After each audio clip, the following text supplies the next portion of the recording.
Hey everyone, welcome to our fifth lesson on C++, and this time we're going to be learning while and for loops. So while and for loops, both of them are sequences of instructions. They're going to be continuously repeated until there's a condition that's met. They're going to stop them from repeating.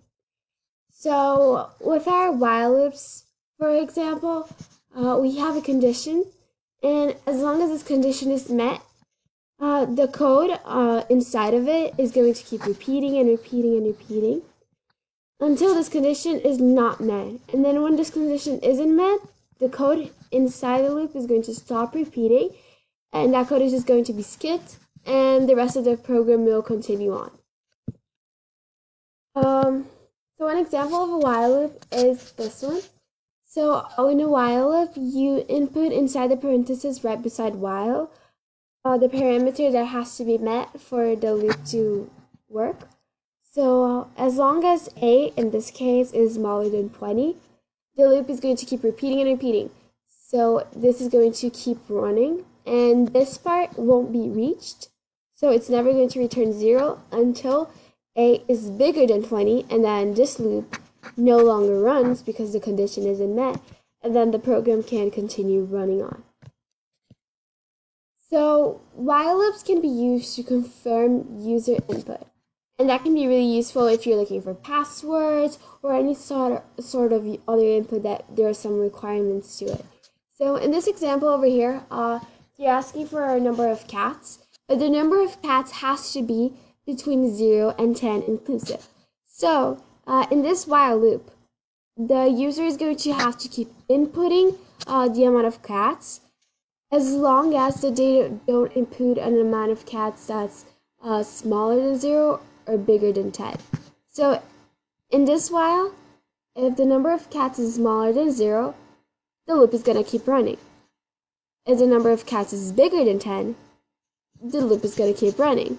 So the program isn't going to continue on until the user puts a valid amount of cats. For loops are a little bit different, but they have the same principle. So there's also a condition that has to be met and a code that it follows. But every time that the code has been finished and it goes back to the condition, there is an increment that occurs before the condition is observed again. So in for loops, we have to use an initialization statement, a test statement, and an update statement. And I'll show you right now what they look like. So the first one is our initialization statement. So you basically just create a variable here and you set it to whatever you want. We usually call it I for some reason, but that's not really important. You can call it whatever you want. And then the second statement is your test statement. So the loop is going to repeat. So the code in here is going to run as long as this statement proves itself to be true. So in this case, if I is smaller or equal to 6, this code is going to run. Then after this code ran, and we go back here to the beginning of the loop to analyze it again to see if the code is going to run again, there's this little increment that is going to happen. So I++ means that 1 is going to be added to I. So if I was 5, it's not going to be 6. If I was 8, it's not going to be 9. And then it's going to be evaluated again, and we'll see if the code is going to run. For infinite loops, they can be utilized whenever you want, basically. For you to make any part of the code that you just know you want to keep running and running again and again, and there's not really any requirement or anything that you want to stop it with. So to make it, you usually use for loops, and you just put two of these symbols here, which is a semicolon, and then it runs infinitely. So if you ever want to do an infinite loop, but sometimes you want to break out of it somehow, you can put an if statement inside, and you just put a break and a semicolon, and you break out of the statement. And that works both in while loops and for loops. So right now I'm going to show you guys how to do two different types of loops, the ones that we learned, a while and a for loop. So I already put inside the program everything that we always have to include. So string, ArrayStream, Canada.h, namespace, LCD, everything's already here.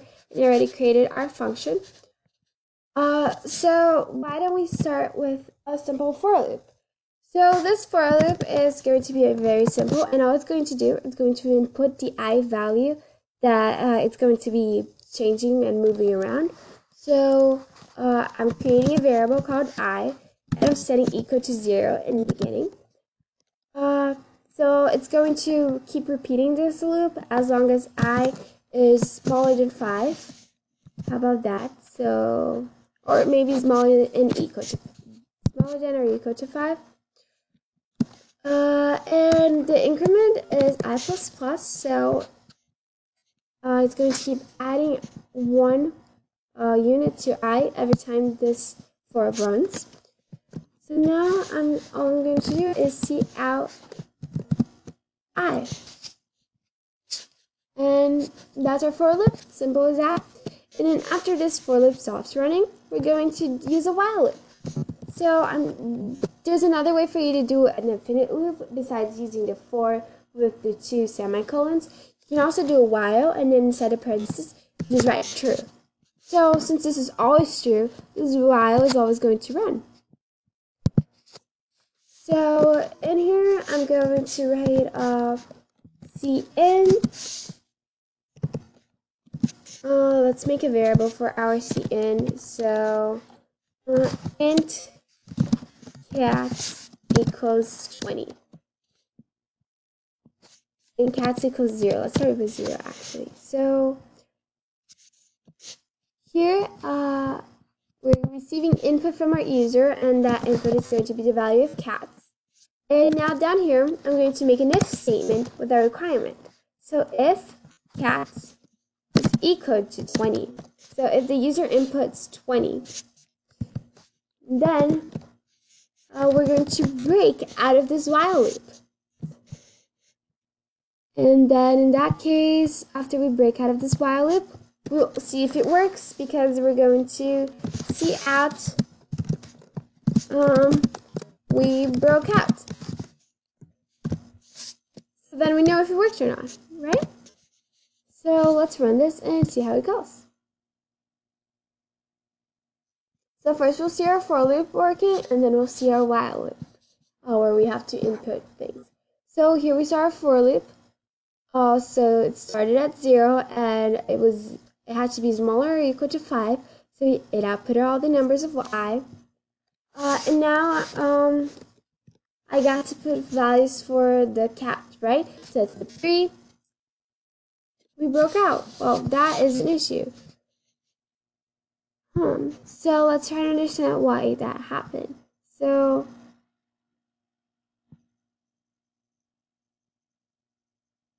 okay, so this equals is wrong. It has to be equals. So let's try again here. So see, we didn't break out. This time it didn't work. That equals is very important for your code to work. So 78. So we didn't break out. Didn't work.